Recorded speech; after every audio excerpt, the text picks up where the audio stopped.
Okay. All right. Whew. That was a rush for the morning. So I was late. Had some problems with the kids getting into school. So today we'll talk about Kotlin and Swift. So today the class will be a bit more technical. And so Kotlin was introduced just this year as an official language for Android development. And there's a reason for that, and hopefully I will convince you to switch. So if you're used to seeing Java stuff online, which you will see a lot of examples nowadays, if you go to Stack Overflow, most of them are all in Java, and that might put you off from choosing Kotlin. But the good thing is Android Studio or IntelliJ, if you use IntelliJ, if you copy paste code that is in Java into a project that was built with support for Kotlin, actually it converts automatically the code. So that makes your life easier. But anyway, without further ado, let me just give you the basics for Kotlin. Pretty much I'm going to cover what you would expect in a like 200 pages book, give or take, in an hour, so bear with me. I simplified it quite a lot so that I will go straight to the point, okay? So we're on week 6, so one more week of this madness in the morning, and then you guys are free. Okay, so we actually have the slides divided in half and half, so you can see the analogous of each for certain things. There might be things that are not compatible from Swift side, but then anyway, so we will take turns talking, me and Yuki, so it's easier. So Kotlin was created by JetBrains, who basically created Android Studio and IntelliJ. It's fully compatible with Java, so you can actually have in the project both Java files as well as Kotlin files. And there's an online community if you have questions and stuff. So there's like a discussion board, and there's actually an online compiler where you can actually try the language. So if you go here, try Kotlin, that link, you actually have a set of exercises, let's put it this way, where they give you a tutorial and then they ask you to do something where you actually try this out, running directly on the browser. So you don't even need to install anything. So if you just want to play with it. Yeah. So Swift site, Swift is created by Apple, and it was released in 2014. So and currently the version is now version 4, and maybe this year version 5 will be released. So and it also official language for development iOS and iOS related application. So and also we can compile fully compatible with Objective-C and C++ and C. So we have an online community here, also online web browser compiler, so we can try if you are interested. Yeah, so I forgot to say, like Kotlin, even though it was only accepted as official language for Android this year, it's actually 3 years old. So it has already been used in server side and things like that, but it's just that only now it became quite popular. Yeah, so like I was saying, like Kotlin initially was for server stuff, so you could do a lot of, because it has full compatibility with Java, so a lot of legacy code from servers you could use, like Tomcat, for example. I don't know if you're familiar with that. So basically it's Apache, but done in Java. Android, you can even do JavaScript, so you can compile Kotlin to JavaScript. And native code, you can actually write iOS apps with Kotlin also. So anywhere basically where Java runs. And the other thing is that it's also statically typed. So that means that every line of code you put in there is actually checked if there's any bug on compile time, which is great because that means the app won't build unless you fix all your bugs. and that's the difference, for example, in regards to Java, because in Java you have a lot of runtime errors. In Kotlin, they try to avoid that by giving the errors up front. Yeah. So it's almost same with Swift, Swift and Android, and also Swift. Some developers try to build Android using Swift. So yeah. So it's up to you to decide which one you want to take. And then the same thing is also statically typed. So, so the other thing about Kotlin is that it's a functional programming language, and that means that it has support for where you can do everything with functions. So one thing that you can do, for example, in Java is you can't pass a function as a parameter for another function. And that is quite powerful because that allows you to, for example, you don't have to code everything beforehand. So if you want to create a class that accepts, let's say, you want to allow the developer to decide what's going to happen when you call a specific method, you can receive as a parameter for your function whatever function that person wants to be executed for every single element, for example, if you have an array. So because of that, it means that when you define a function, that function is loaded into memory and then it doesn't change. So once it's created and established, you can't change it unless you restart that application again. And the other thing is that I guess this is expected, so there's no side effect. So a function once defined, if it returns you a specific output, it will stay the same because the function cannot change. So these are one after the other. So the thing also that a function can also be stored as a variable, which is quite interesting because then you can just pass that variable to another function and then just call that variable dot execute or whatever you want to do. is it like JavaScript? Yeah, it is like JavaScript. Yeah, in Java you can't do that, but in Kotlin you can. And you'll see that basically they actually leverage that to make Kotlin fully compatible with Java, because that way they can actually take Java function, extend it, and pass it on, and that's how they did it. Yeah. Besides the concept is very similar. Yeah. So, but there are saying Swift is a protocol-oriented language, so it's a little bit different. So what it means? Maybe you guys well know the object-oriented language like Java and Objective-C is an object-oriented language, but problem of the object-oriented language is if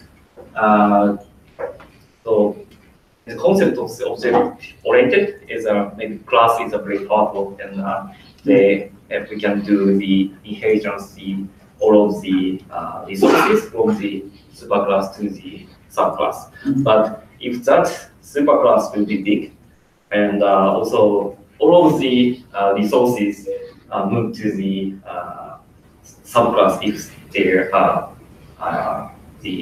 subclass get the resources. So it's quite, I can say, uncontrollable, because if the superclass side maybe some changes, the parameter will change, all of the subclass get receive that effect. So up side says they don't want to care that one. So then they are saying protocol oriented, means all of the method should be implemented in the subclass. So that is a concept of the protocol oriented. So, and so then they should say no override the function. Yeah. So but instead of the override, they are providing the extension function, mean extend the classes. So this is super powerful. So I think it's very interesting approach for making some because in the real development situation, the Cocoa library, it is a base fundamental library in iOS. It itself is based on the object-oriented programming. So then in the real situation, we have to use protocol-oriented and we have to use object-oriented and protocol-oriented script. So yeah. All right. We do support object-oriented and extensions and interfaces and everything. So yeah. All right. So the other thing about Kotlin is that it's also changing all the time. So it's an open source language, so it's not closed, and you can actually contribute to it. There's a GitHub for that. Basically, the premise of Kotlin is, first of all, be as practical as possible. So they don't want a language that just makes your life difficult. And you'll see that. They simplified a lot of stuff. And then the other thing about being safe. And like I mentioned, it's at compile time, you will know if there's an error or not on your app. And then it also does checks on the language itself in order to make sure that you don't get any null pointer exceptions and other kinds of exceptions. Yeah. Yeah, it's safe. Okay. Yes. Okay. Same thing. Completely safe. Okay. All right. Yeah.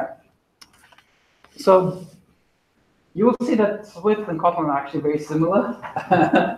So you use fun for a keyword to declare a function, and it's also because Kotlin is fun, so the developers themselves had fun with that.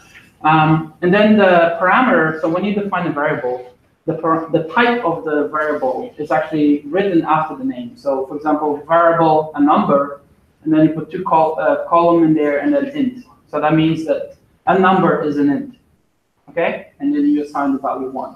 And you don't need any of those. Like, there's nothing of that.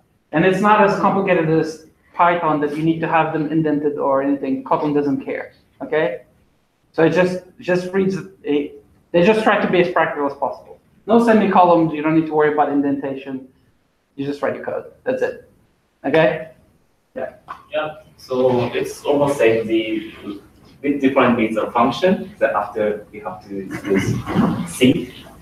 Okay. Yeah. Unfortunately, I don't have a joke like this, but so yeah, a little bit different. So yeah, but other thing is same. So we have to do bar and type before the variable name. You could say that it's funky. Okay. But anyway, all right. So here's a function. So for example, if you wanted to make a function to determine between A and B, which one is bigger, so the max between the two. So you have fun, max, A, which is an integer, B, which is another integer. So those are the parameters for that function. And this function itself will return an integer. So it will return the value of the biggest. So that's why it's there, this int over there. And so this will return, if A is bigger than B, it returns A, otherwise it will return B. Okay?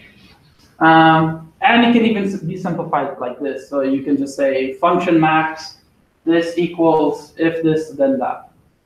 So you can even get rid of this and the return because it makes sense. Okay?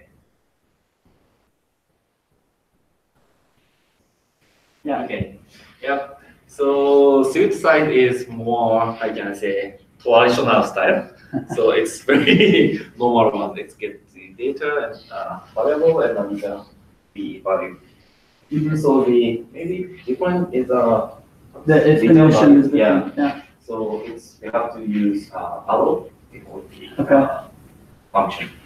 So yeah, if you want to more simplify, you can use this kind of stuff. But this is more traditional style. And maybe you can use this style in Objective-C or C++. Yeah, so like I said before, like in Kotlin, functions are important. And so what is happening here actually is it's making the function max is becoming a variable itself. So equals, and then this condition. So whenever you call max and put these two variables in there, they're actually just assigning the value of max to whatever variable you're calling this function from.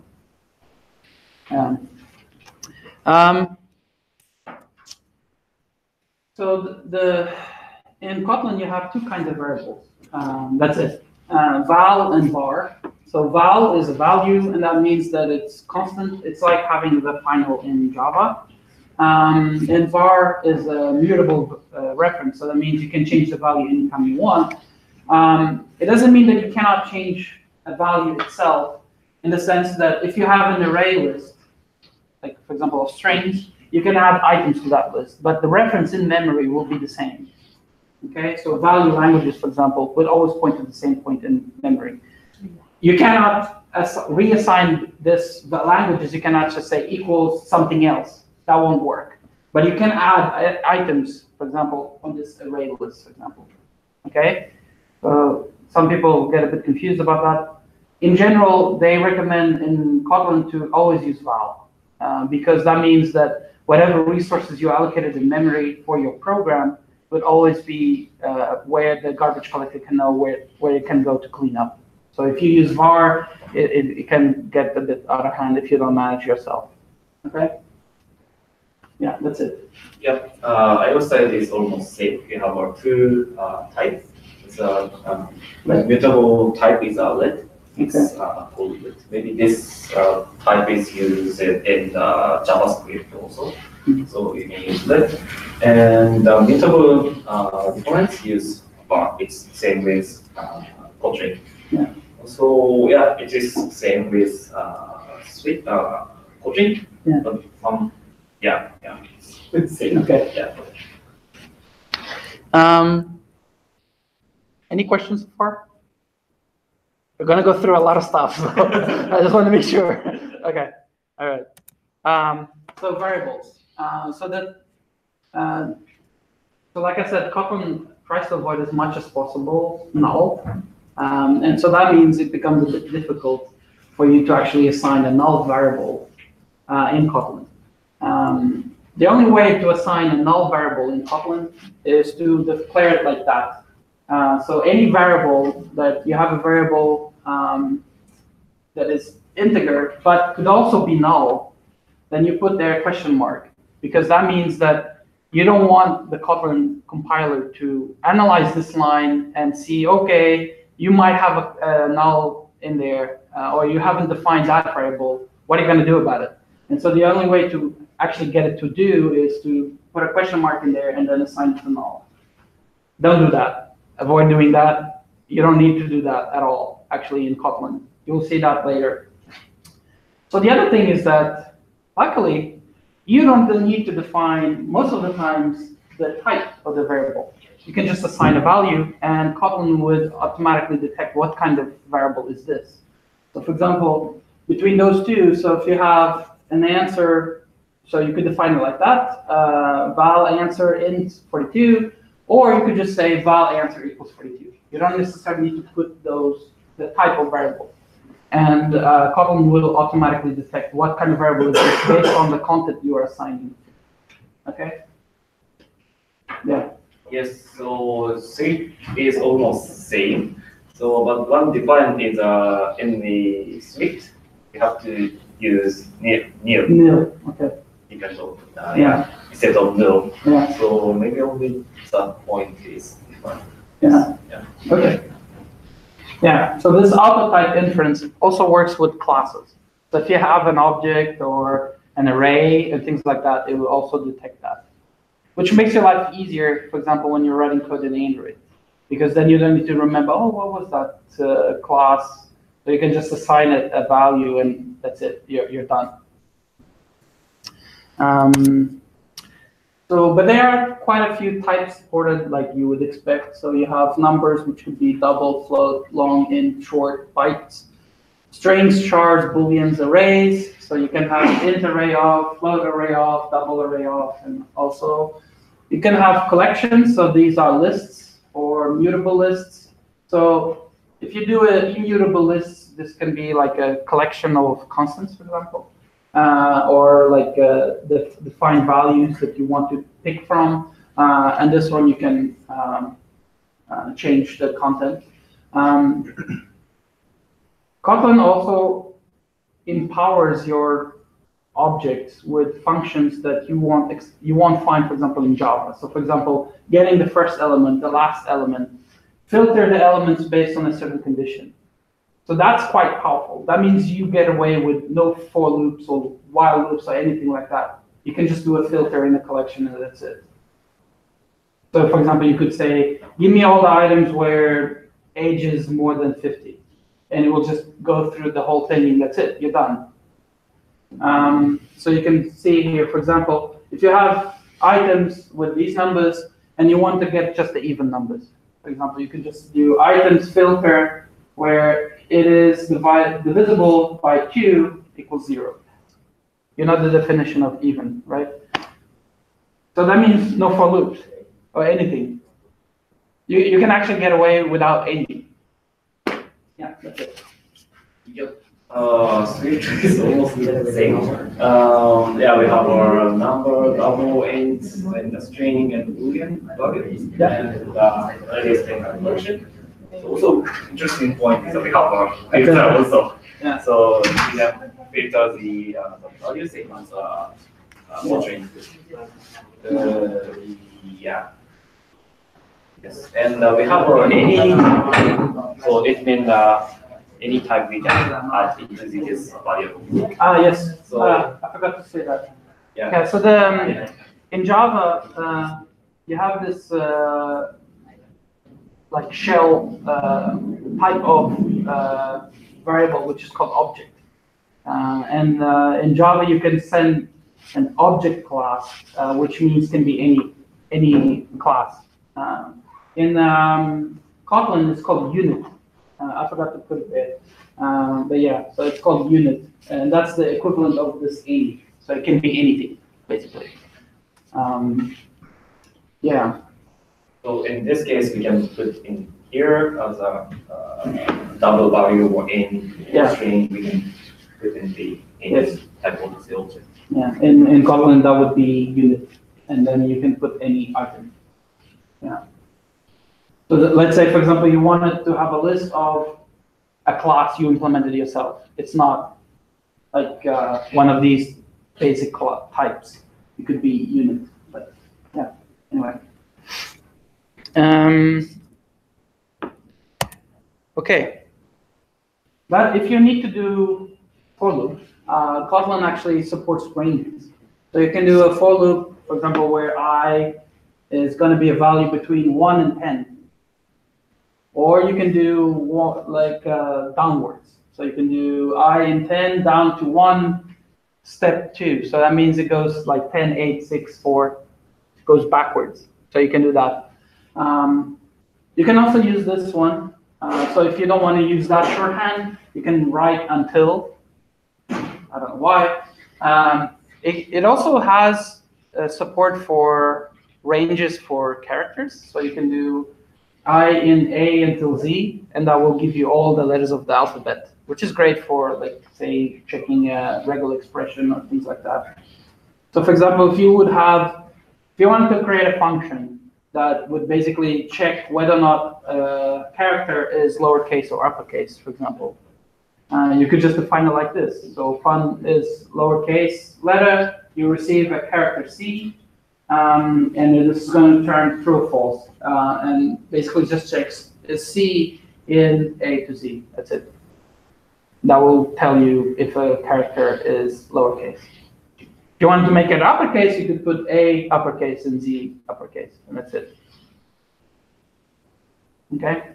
So in Java, you would have to go through like convert it into, maybe do a regular expression or something like that to do anything like this. But unless you wanted to do a lot of if else, if C equals A, if C equals B, and all these stuff. But here you can get it in just like a one-liner. Yeah. Yeah. Yep. So it is almost same. We can use for in loop, but we don't need to use a long blanket. Yeah. So we can use like this one. Yeah. Same. But we cannot do it.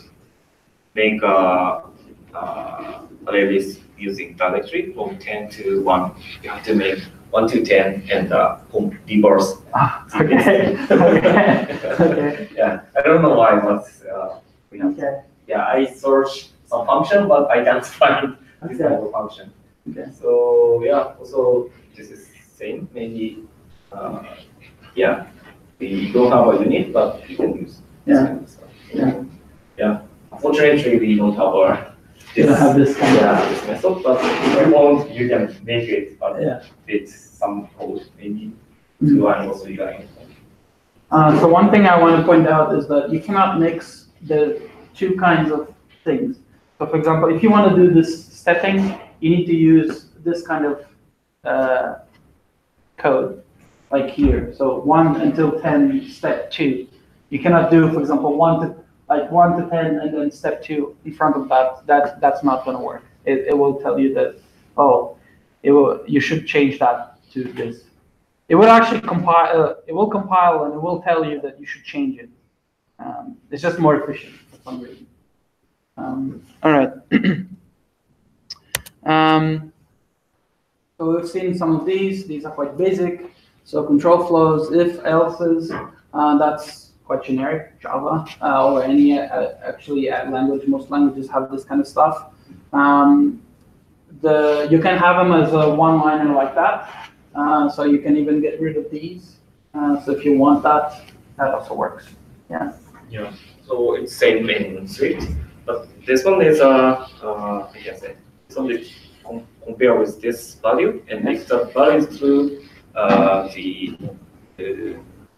this flow give right side value, which is max, or left side value. Who has seen this kind of code like this? Yeah. It's not supported in Kotlin, I'm sorry to say. I tried. It doesn't work. It doesn't work. This is called the ternary condition. It is very nice to make concise code. Unfortunately, it's not supported by Kotlin. The only way you can do it is like this, A else B. So yeah, you can get rid of this, for example, also. So you could have, if A bigger than B, get A else B. You cannot use it like that. Because the reason for that is that they are using this here for the null checks. So if you have a variable that could be null, like I told you in the beginning, if you have that there, then it takes care of checking whether or not or allow a null in there.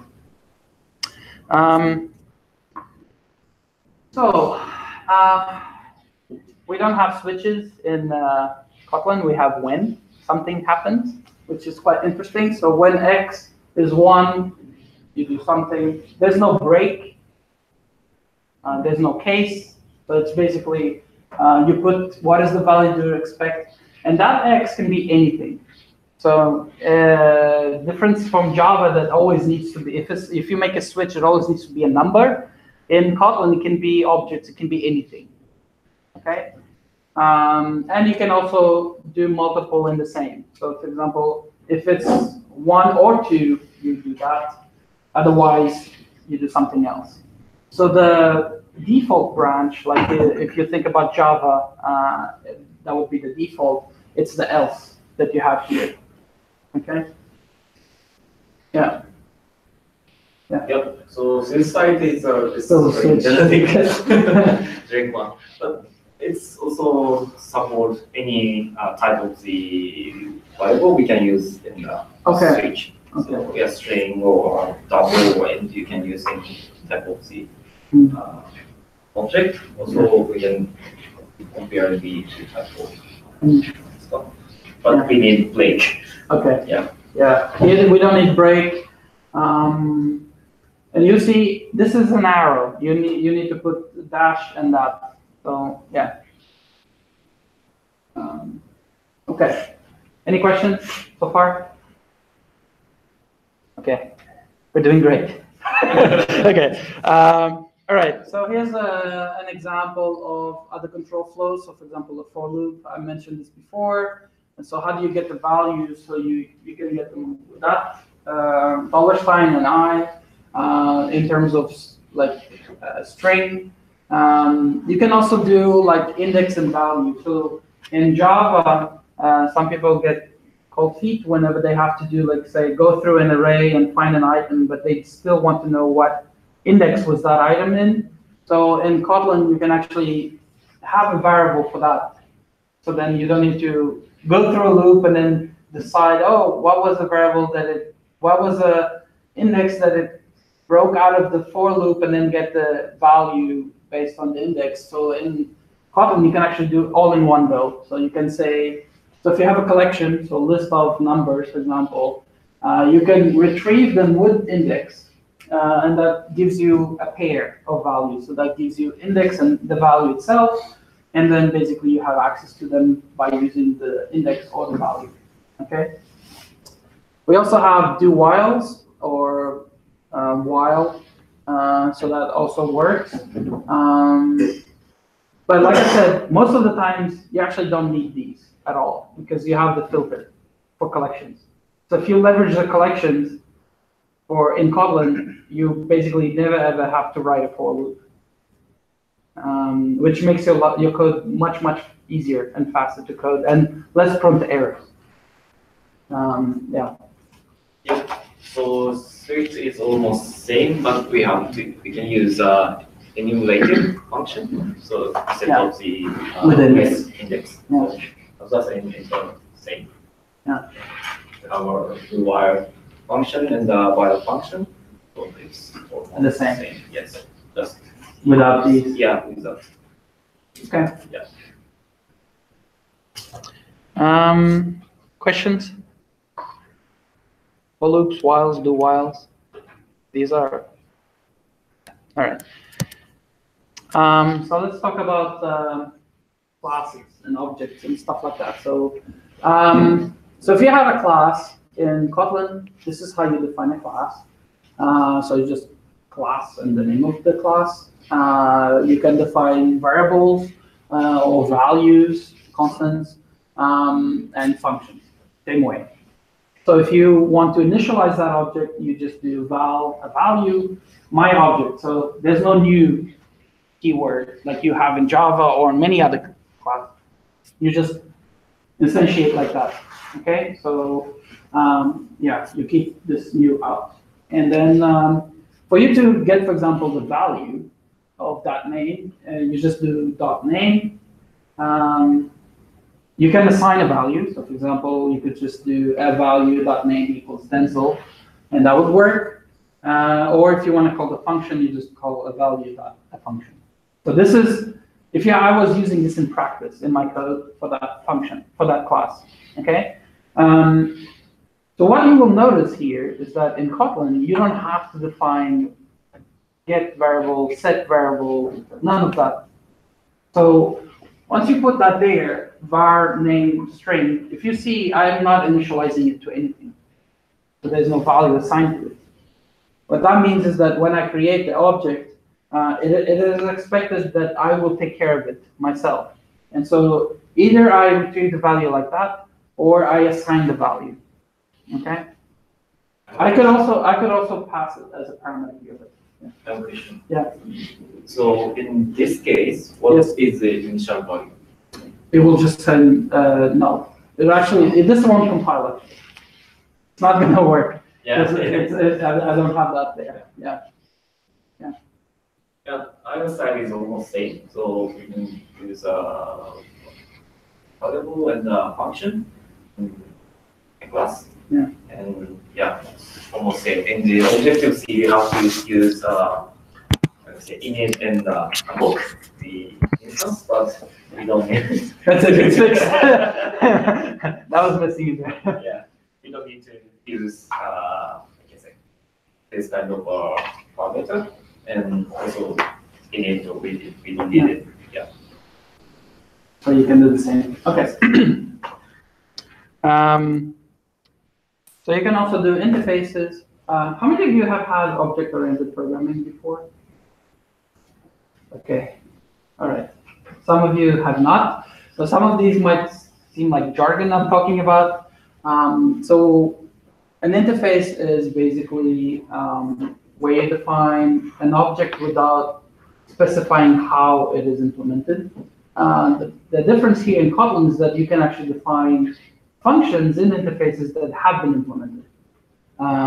So in that sense, it's actually a bit more powerful than in Java.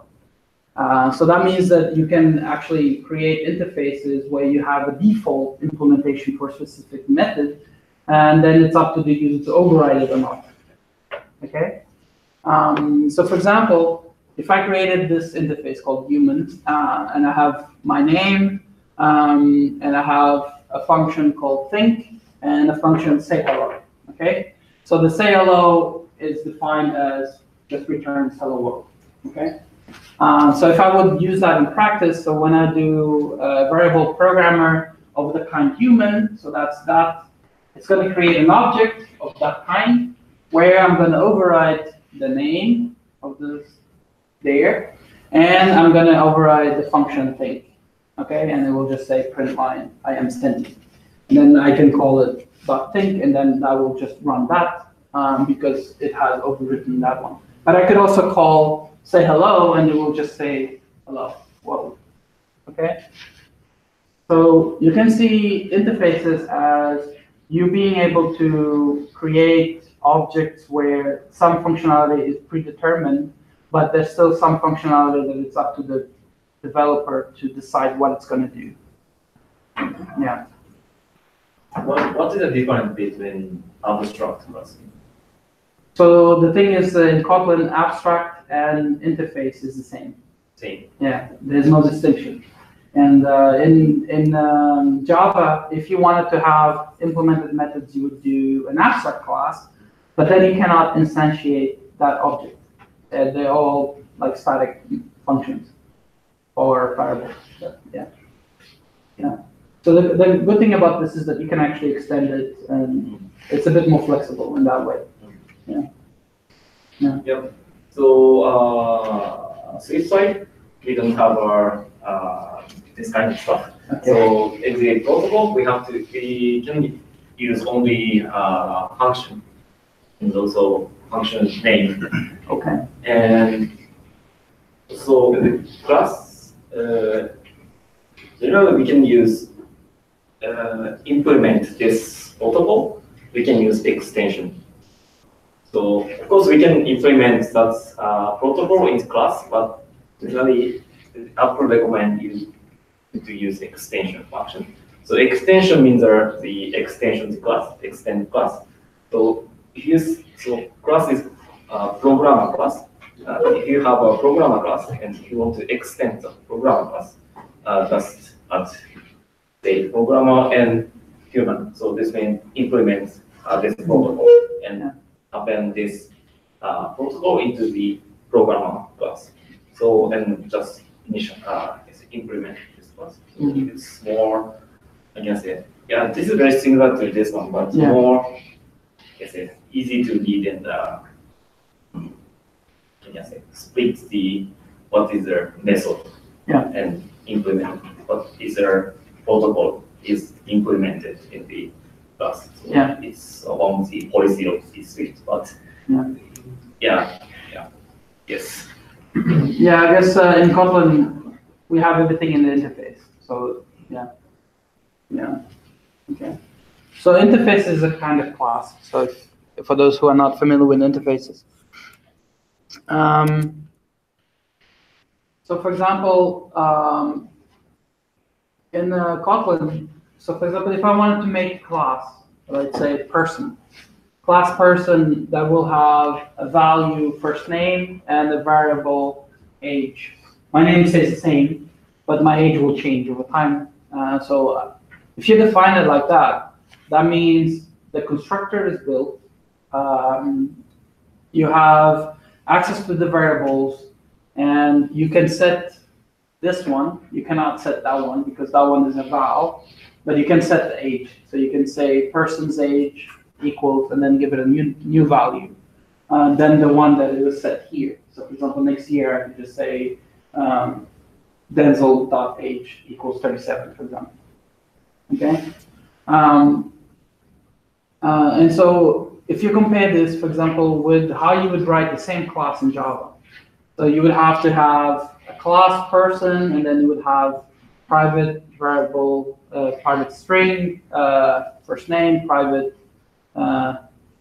age integer, and then or int age, and then you would have to have the constructor. You would have to have get name. You have to have get age. You got to have set age. All of these functions. In Kotlin, you do all of that in just one line. Class, person, val. That's it. That's great. so yeah, that's it. So you don't need to do it like you're doing it here. Yeah. Because that's the way Java does it. But in Kotlin, you just do it like, you just define what kind of variables you want that object to support. Is it a value or a variable? And that's it. Of course, if you want to define functions within that class, then you can just do curly brackets over there, and then you define your function. You can also do that. Yeah. Yeah. So the iOS is more traditional style. So we have to use so we have to use init function. So this is a default one, Yeah. and add some parameters and set the initial value to the here. Yeah. So and yeah, so maybe you have interest in this under bar. So it means yeah, maybe I will show that one next slide. Okay. If you use underbar, you Yes. can skip the parameter name. Okay. Yeah, if we did not use this underbar, we have to say this one is a first name, colon, and Yuki or something like Okay. that. So it's. Do you need to keep them in the same order? Yes, that's it. Kotlin you don't. It's okay. It's okay. You'll see. So in Kotlin, when you have like a function, you can actually have the parameters in whatever order you want them to, because they have named parameters. And then the other thing is that you can also have default values for parameters, for functions. You can also do that. In Kotlin, there's also the init if you want to define your constructor. So for example, that one, it assumes the constructor will have exactly the same parameters as you have in there. But let's say that you want to do some calculation based on the parameters that were given to the class. So for that, you will have to create an init function inside that, which looks like this. So if you wanted to initialize it, so you could just do init, and then you could just do whatever you wanted. So you could do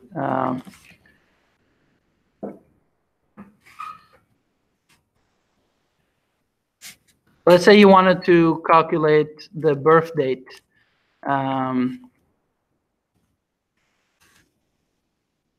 Based on the, yeah, for example. Okay.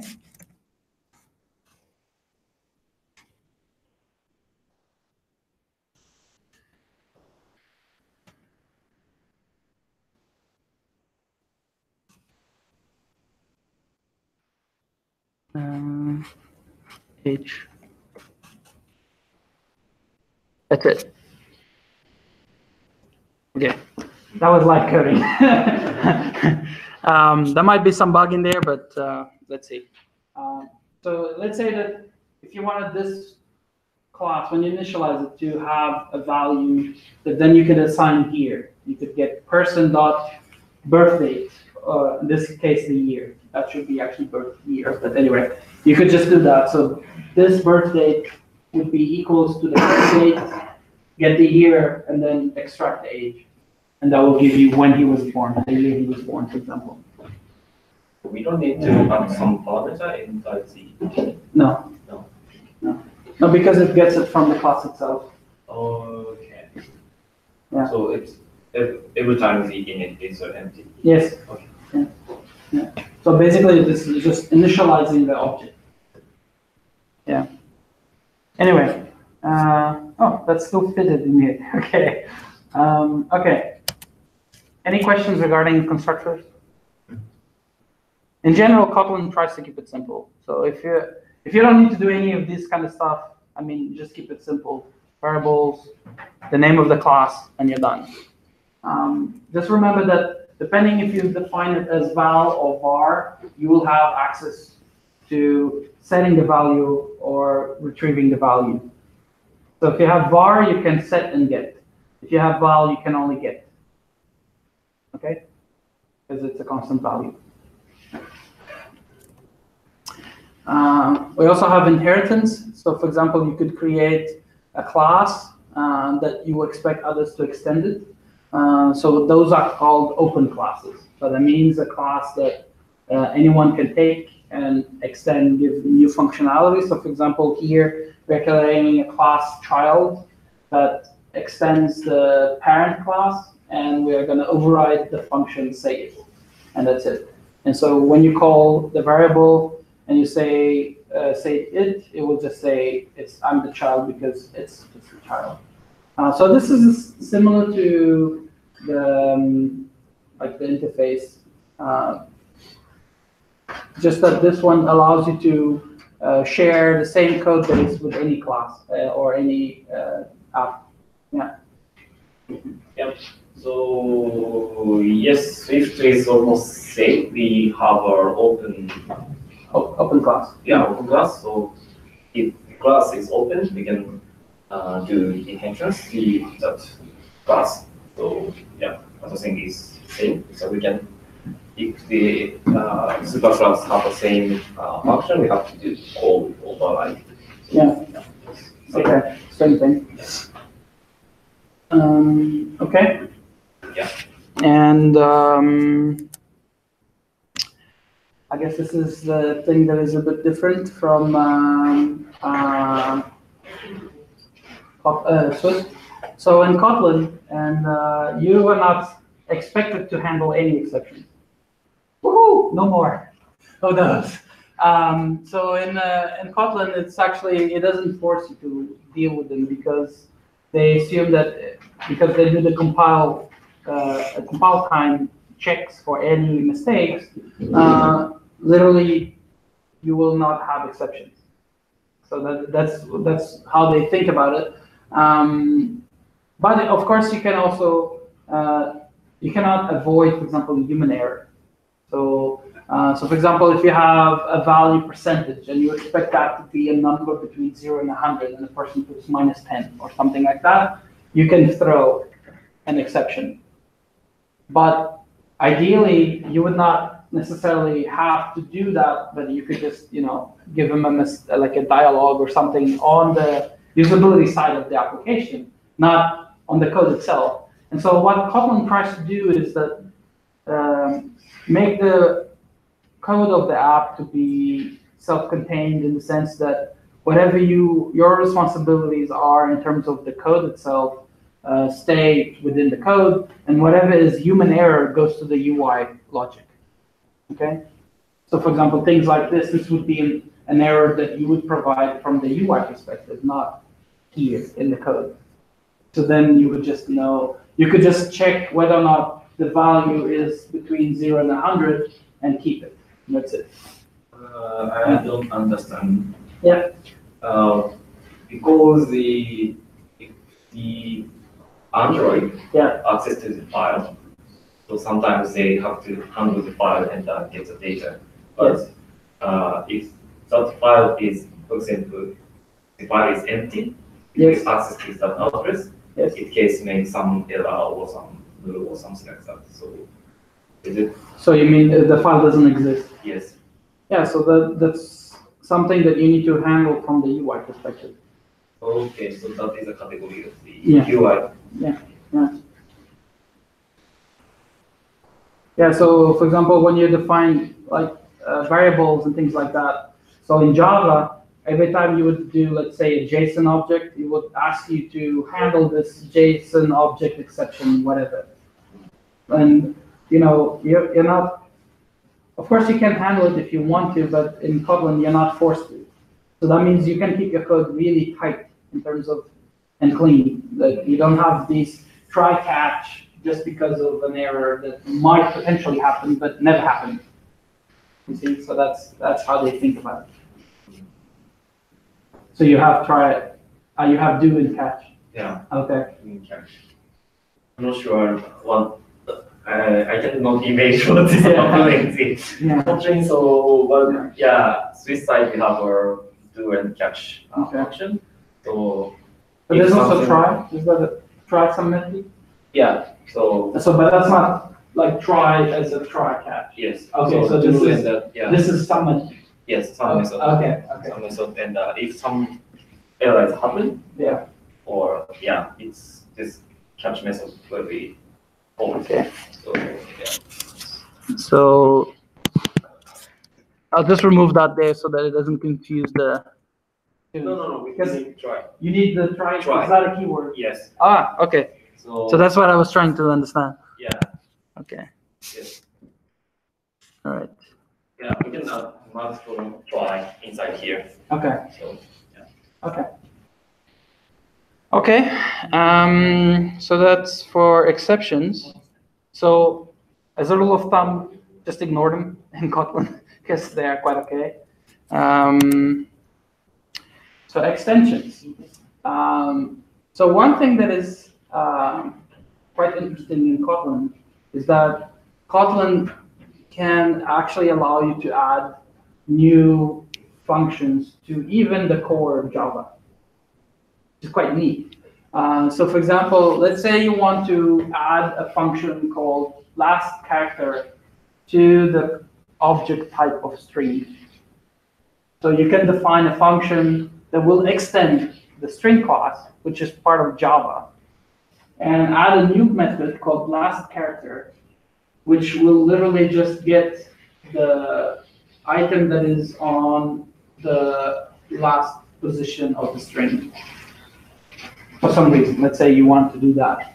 And that would mean that from that moment on, if you would have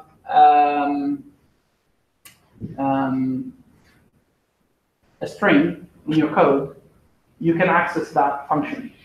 That becomes a function of the class of the type string.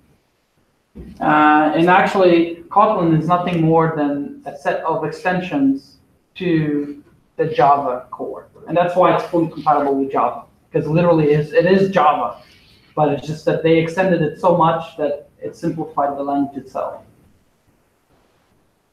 Okay? So you could do things like, for example, string. So you have 1, 2, 3, which is a string. You could convert that to an int just by doing toInt. Instead of doing like integer dot parse and then put the string, for example, in Java. So it becomes part of the type. Okay? It's like JavaScript. Yeah. Yeah. Okay, so this side is, we also support extend the Core. core class. Yeah. So it's very similar to how to use extension before. Mm-hmm. So just use string. So you can replace this one to double or int, or you can replace this one and add function. And you can call all of class from the another class. So it's very similar to the portrait function. Yeah. Yeah. But I think this is more readable. I don't know. I guess that's right. Yeah. Yeah, it's. So what I wanted to make, the point I want to make here is that in Kotlin, nothing stops you from extending functionality to an already existing class. So for example, let's say you are using a library that someone coded from online, and you want to add a function in there that the person did not implement. You can do that in Kotlin. Okay? So you don't need to download the source code of that library in order for you to extend it and make it change. So you can just extend the library itself, the class itself. So it's a bit more powerful. Inheritance. No. Okay. No. Yeah, it's same. Yeah.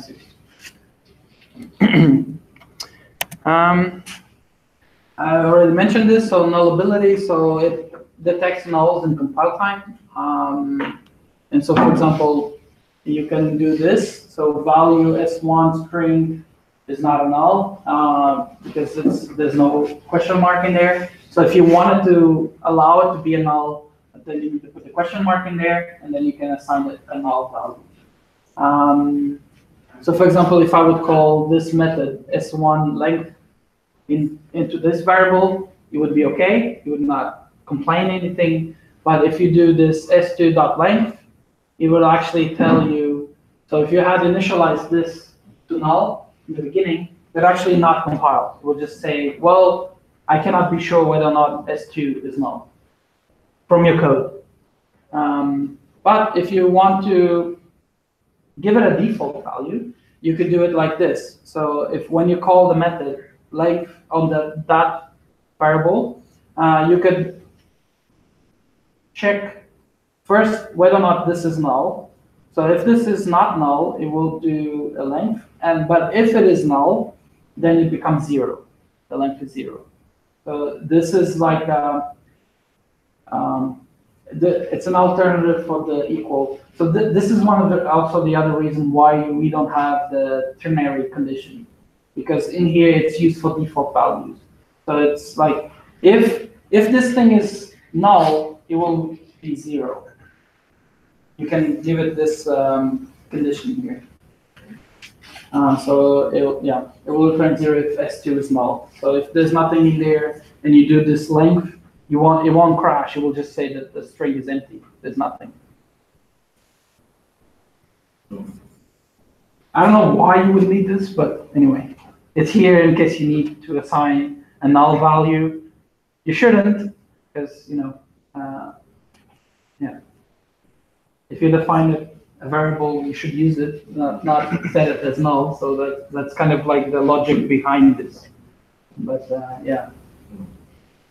Yeah. So yeah, on our side it's a little bit different. So yeah, it's this one is also not null, but this one is null, or some value is there inside this variable. And in iOS, this kind of question mark value is called optional value. So next,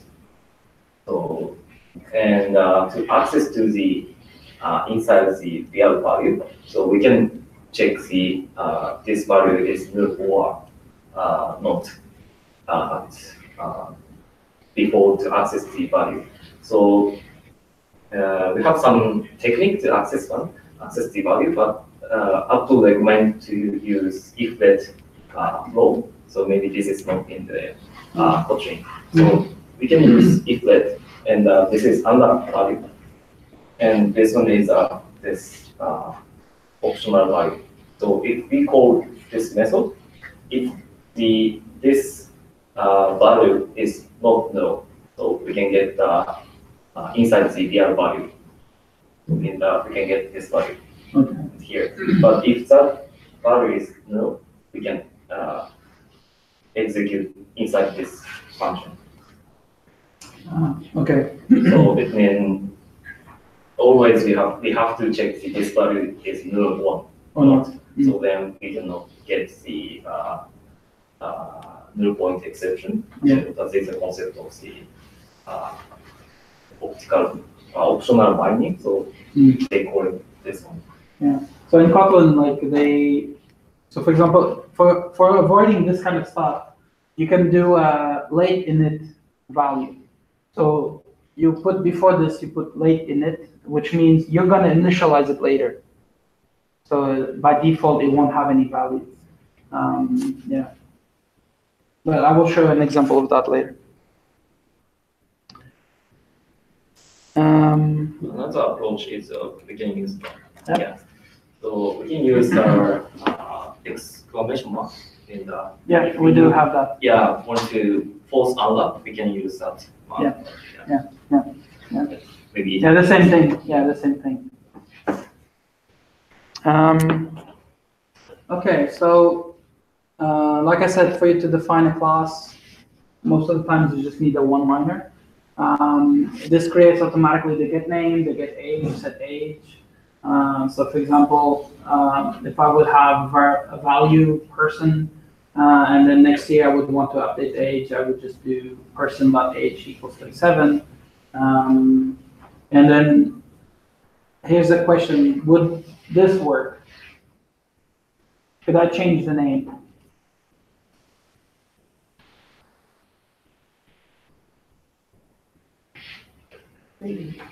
Yeah, I can't. I can't change the name because it's a value in there. You can only change var. You cannot change val. So that would mean that this actually would not compile. It would not allow you to do that at all. Yeah. You're 29, jeez. Yeah, I was saying, but this case we are using var here. So if you like this kind of code, you can You can change it, yeah. Name. Of course, nothing stops me from putting var in there, and then I can do that. Then it works. But in general, people's names don't change, although they do nowadays. But you know. Yeah. So there's another thing that Kotlin supports, which is I showed this with the init for the constructor, but you can also have values that are initialized based on conditions. So for example, here, if I'm creating a class called rectangles, where you have height and width, and basically a rectangle becomes a square if both are the same, right?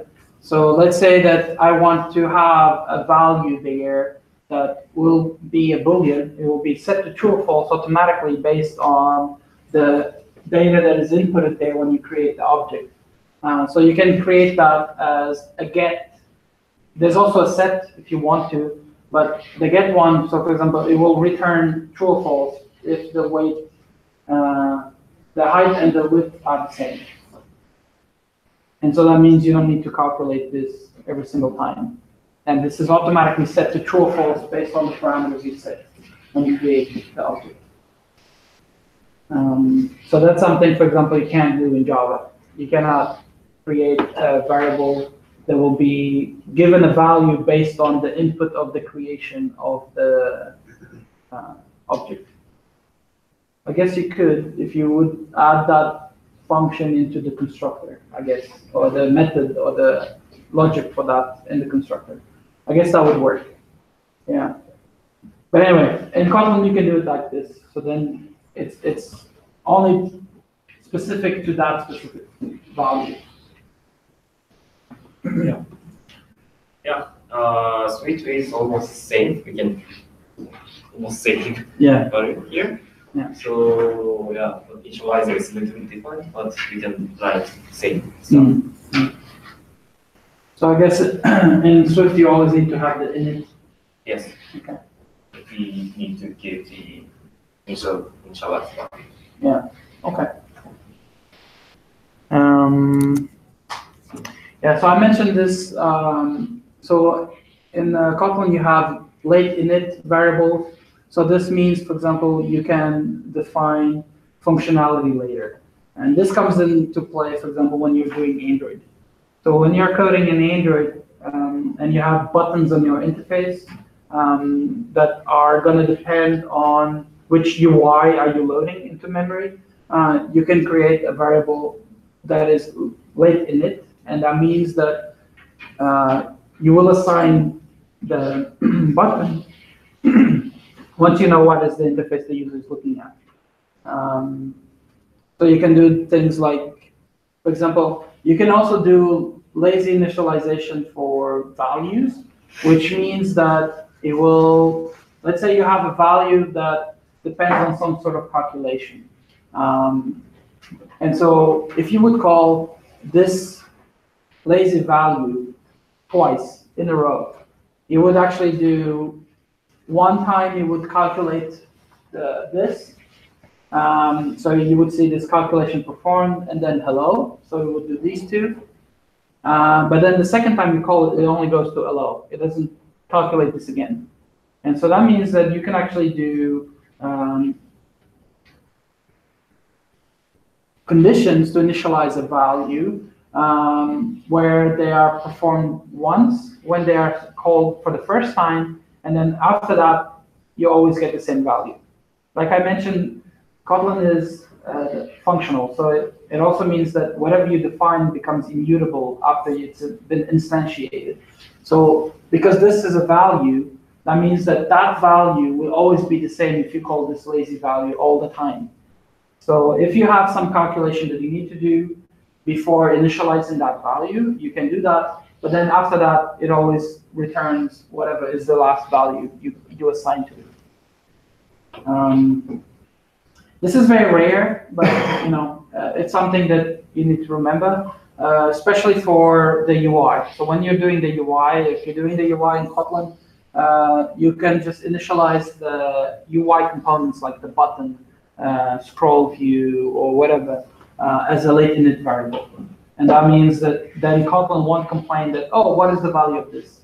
I don't know what to do with it. You should see this in the exercises also. Yeah.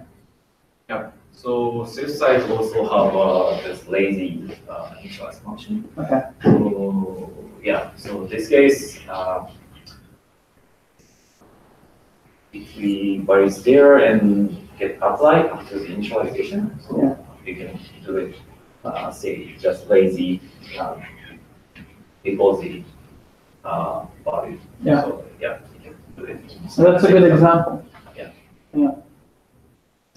Okay. Yeah, so for example, this is an example of where something like this could be useful. So let's say you're putting the price in the product where you always need to adjust the price based on the tax. So you could calculate that, like not all the time, but only once when the object is created. Yeah, so basically this allows you to optimize memory. So things are only initialized or calculated when needed. Basically, that's the thing. I see some people yawning. So do you guys want to have a short break? Coffee? Yes, okay, let's go for coffee.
Actually, I have one quick question.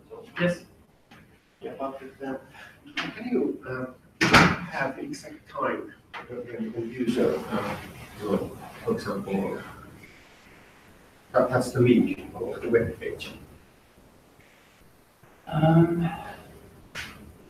You can if you, but you want to get that from where? From your app or from? How do you want to get that? I mean that if you try to calculate the exact speed of the data sold. Okay. Data. So, Yes. so from user perspective. Okay. So in that sense, I need to have the exact time. When you press the. Yeah. And then when the basis will be, because that exactly the real. So you can create a what we call a web view in Android, and then there are callbacks from the web view client that allows you to know when the page finished. And so you can use that to measure, like from the moment you press the button to load the link, and until the moment it's finished with that page, then you get that. Yeah, you can do that. Yeah. So take a look at the web view on Android. Yeah. And then you have this on-page load. It's the yeah, it's the you want the page to and then you can use that to measure the.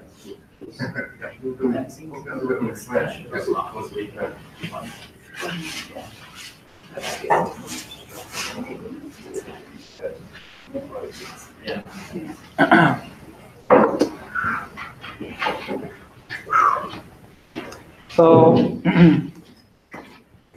if you want a recommendation for a book to read, get this.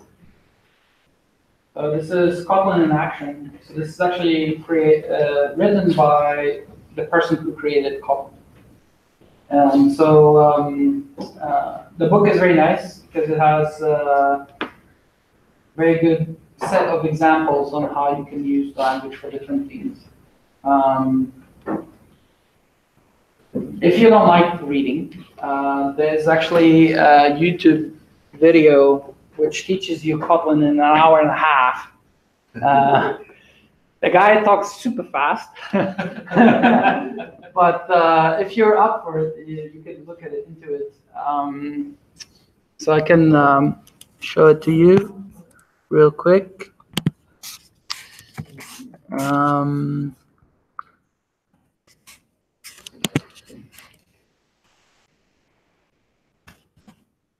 So it's called Learn Kotlin in one video.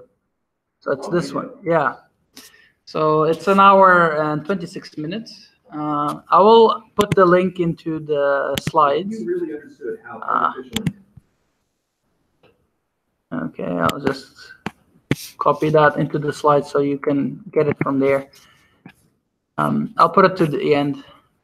Well, actually almost over, so it's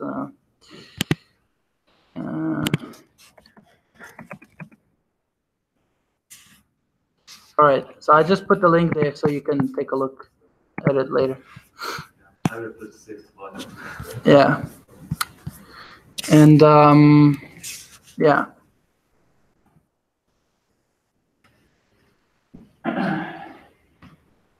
So if you don't want to, read, I like to read because then I can try and do things, but some people prefer video, so yeah.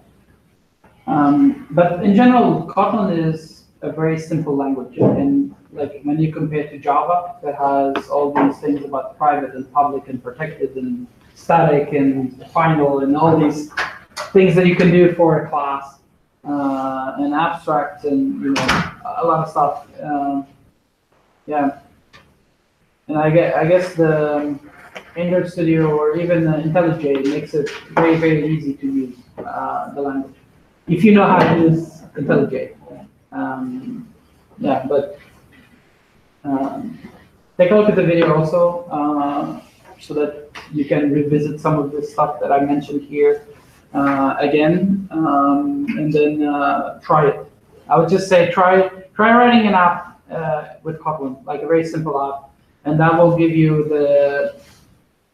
the feel how it is to code using Kotlin.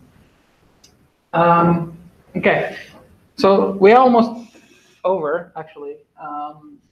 So I'm going to talk a bit more about other things that Kotlin also makes it easy for you. So if you have a class, let's say class person that we defined before, and if I add data before that, basically that adds 4 more functions into your class. And one of them is the equals. And this is quite powerful because that means that you no longer have to deal with, is this object the same as this one? So if you have a collection, if you want to avoid duplicates, for example, but it's a class you created yourself, you don't need to write the code to check for equality in those objects. So for example, let's say I create 2 variables, person, one with the name Yuki, one with the name Denzel. I can just compare, is this person equal to that person? And it will automatically check both the name as well as the age and check if they're the same or not. Okay? It is just about all of those variables? All. All variables. Yeah, everything. Yeah. Calculating an hash code to represent that object, copying an object to another by creating a new instance of that object. And then a toString is also created automatically for you, where you can actually get a JSON representation of the object done automatically for you. So for example, I have here an example of the copy. So if I have val person with my name, and then I have val person, so I'm going to copy Yuki, but I'm going to change the name. So you're going to get older. So I will keep the same age as me, but I'm going to change the name. So I can do that. So it will create a copy of the object with the new name, but with the same age. So this allows you to make, for example, collections of objects where you just want to change, for example, the name, but you want to keep everything else the same. So you can do that. And that's called a data class. Yeah. Interesting. Unfortunately, Swift does not have this super nice class. So, Yeah. so instead of that, I describe some concepts in Swift. So that's the abstract. The structure is an abstract. No. So this is a structure. So this is maybe this is same in C or C++. Okay. Okay. Yeah. It's a class is a defined type, mean that just if you put this class object to the another variable, it's mean that just let me see, pass the difference of the memory. Okay. So, but the struct means that this is a value type. It means real value is copied into the another value. So one of the complicated point of the class is everything is default. So and then another class change the value inside the class, it changes everything. So it's very nice point because the memory consumption is very big. You can say. Not so big using class, but some programming might be hard. So then structure, if you use structure, if you pass the value, it's automatically every time the value is copied as a new value. So yeah, this is the structure. So maybe C or some language support the structure. But so if you have, I can say, Apple recommend use struct instead of the class in Swift. So because that's will prevent some difference related error. So, Okay. yeah, this is around the concept is. So another thing I forgot to say about functionality of the data class is that, let's say, for example, on this example here, so I have person, myself would have 36 years old, and I created Yuki as a copy of myself where we kept the same age, right? What would happen if I would change the age of Denzel to 37 next year? What happens to Yuki? Does he keep the 36 or does it go up to the 37 too? Trick question. I don't think it changed it. So it's only 40. In HF, complete is. Yeah. So it doesn't change. I'll change mine. Okay. Yeah. Okay. That was a trick question. You're paying attention. All right. Okay. So we also have on Kotlin, they also make it easier to create singletons. How many of you have heard of singleton? You know what a singleton is? One. You want to say what a singleton is in your own words, please? The way to implement just one object in a code. So you put the constructor as oriented as private, and you create a static object with that constructor inside the class. So it's global and you can create any objects. Yeah. So in other words, that means that there's only one instance of that specific class in runtime. So if you are running an app and you have a singleton, that means that every time you call that variable, it always refers to the same object in memory. In Kotlin, you don't need to deal with private constructors and all of that stuff. You just call object and then the name of the object class and the method you want to make available. And then if you notice here, there's no constructor. There's no curly like parentheses in there. So it's almost like a static function in Java. So where you have the name of the class dot and then the function you want to access inside that function. Yeah, so that's a singleton in there, and it's only instantiated once. Yeah. So this doesn't. So this is the traditional. So you have a private constructor. Yes. In Kotlin, they take care of that for you. So you just put whatever function you want that. What is happening in the object? You call object is inside the object is automatically make a private image. Yes, it does everything with that. Yeah. Yeah. So this is a class, but a class called object. Yep.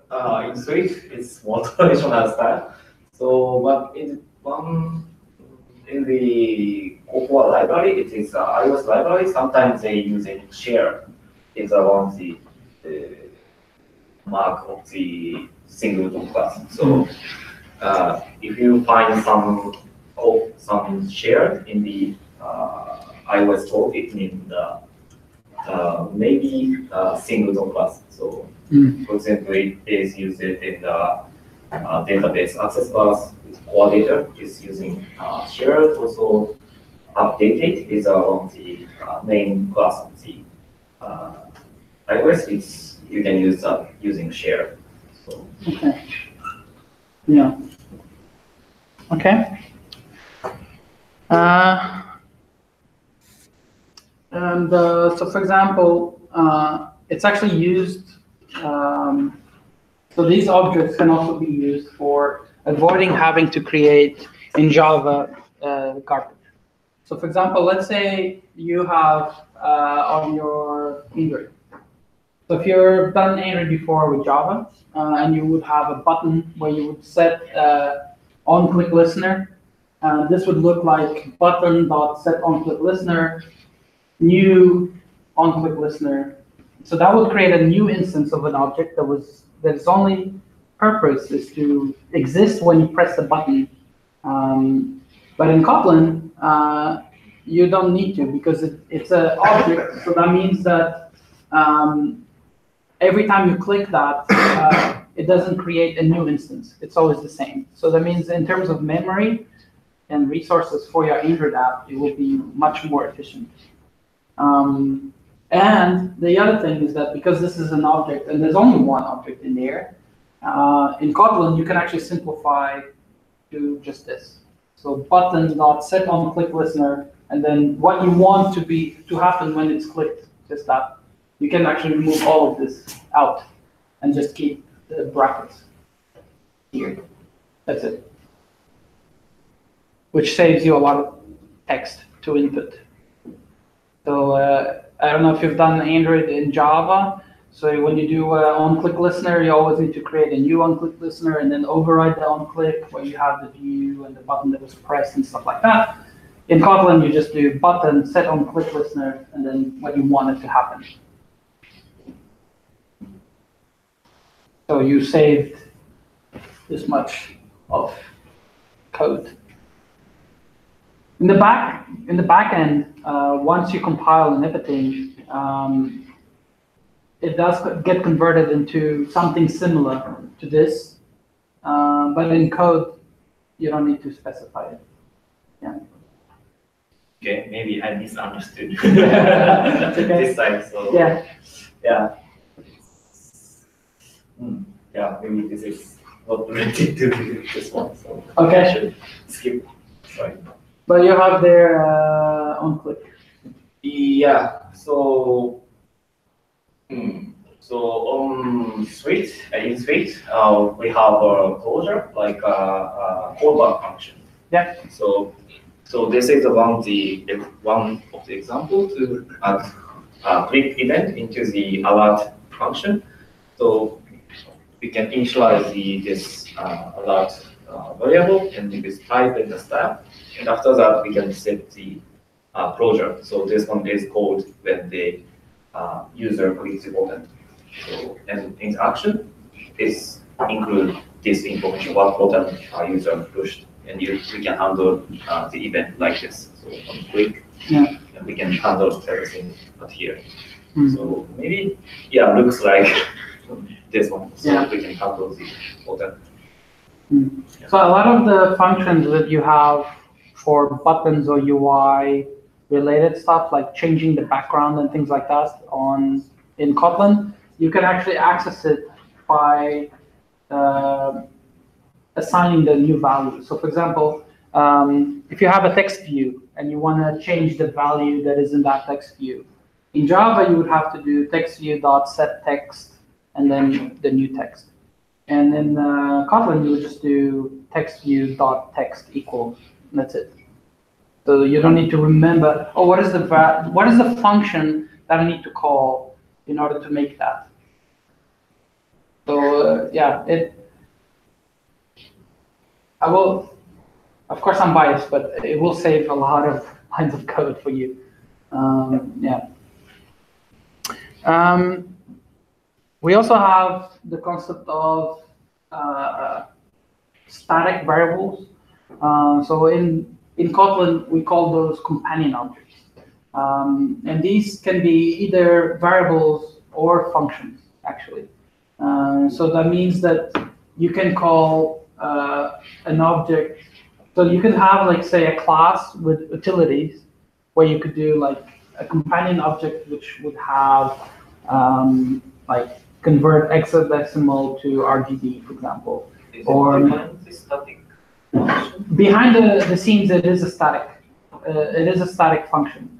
So the other thing here is that there's no. It's almost like the singleton. So there's no constructor. There's nothing. So you just have access to the function that is defined inside the class, and this is accessible anywhere in your code.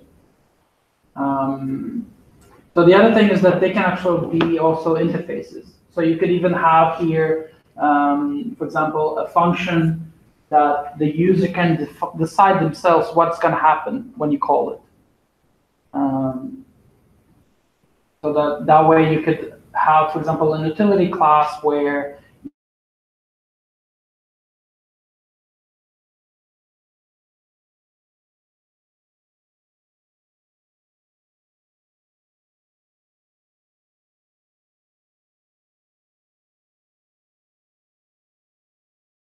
okay.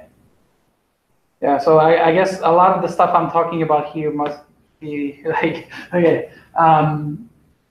Yeah, so these functions or these kind of objects are great for making sure that you can share functionality across an app without having to extend a method or extend an object or create a new instance of an object where you just want to do something that you always do. So I don't know, maybe check whether or not the username is valid. So that could be a companion object, for example. And utility. Yeah, utility class. Yeah. Yeah, and this is the video I just posted there. So I don't have anything else. I mean, there's a lot more than Kotlin. This is just like a quick overview of everything. Take a look at that video also. The video is also has a lot of code. The guy's coding and talking at the same time. And so that also helps. I actually thought about doing that here, but then I didn't know how well that would go because I can make mistakes too. So I think it will be safer for you to take a look at that video. Go to this website. I really recommend that because that will give you a very nice set of exercises you can do where you test pretty much the whole thing, like Kotlin as a language, and it gives you very simple tasks like find the maximum value, things like this on the website, and you can actually keep track of your progress and things like that. If you want to go deeper into it, Coursera has a course called Kotlin for Java developers, which is actually provided by the same guys who wrote the book that I showed when you guys were out. So there's this book that was written by the guys who created Kotlin. And they also have a Coursera course that is free for everyone. So you can also take that. And it also gives you basically they summarize the book in that whole thing. I think the time for that course is 10 weeks or 12 weeks. So it's a lot, but of course you can just see the videos and go through it and skip the exercises because, if you don't want to, but of course, ideally you would do the exercises too. Because that will then you will be able to really learn how Kotlin works. I've been coding in Kotlin for about a year now. I don't do most of my stuff. I don't do in Java anymore, actually. And you have transitioned to Swift also. Yeah. For 2 years now. 1 year. 1 year. Yeah. So it's. I think if you want to make an investment for your future, I think Kotlin is a safe bet because it's also used in server side, and you don't have to keep transitioning between different languages. If you want to do a web service, if you want to do command line interface, if you want to do a script for executing something on the server side, you can do all of that in Kotlin. And Google themselves have also embraced it on their side. They have replaced a lot of the stuff they had on the back end with Kotlin, just because you save a lot of code that you have to do, and the fact that the language itself keeps it safe for you in terms of checking whether or not you made a mistake in your code. That's a huge plus compared to Java or many other languages that you only know that you have a bug after it's in production. And then you're like, oh shit, we have a bug.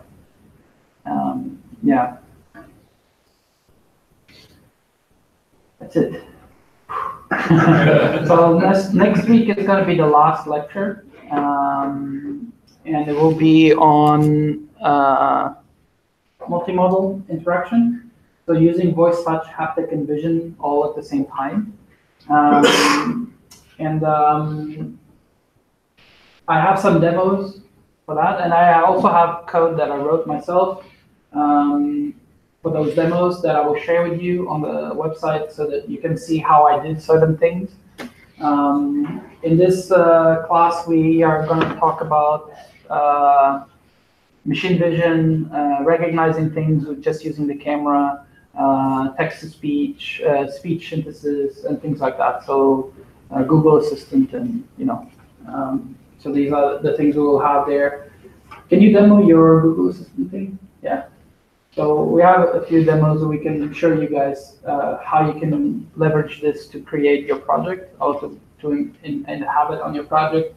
I know a lot of you have started quite a few things. You guys are now working on this, right?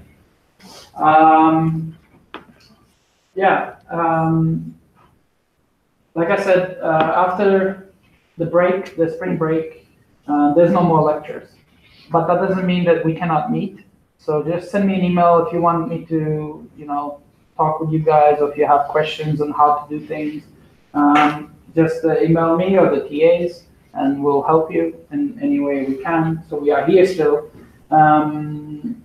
Yeah, but in terms of like theory and material, pretty much next week will be the last lecture. Yeah. And you're gonna learn quite a few of those on the lab tomorrow. So we'll do those. Yeah. Any questions? Any panics with your teammates? Teamwork? The thing going okay? Last year we had some teams that were not working very well. Others worked very well. Ideally, we want to identify those problems before you actually break. So if there's anything that you're not happy with your teammates or something is not working for you, please do let us know like immediately, because we need to fix that. Whether that means splitting up the group or figuring out what is the best course of action. Okay. All right. Okay. I'll see you guys next week.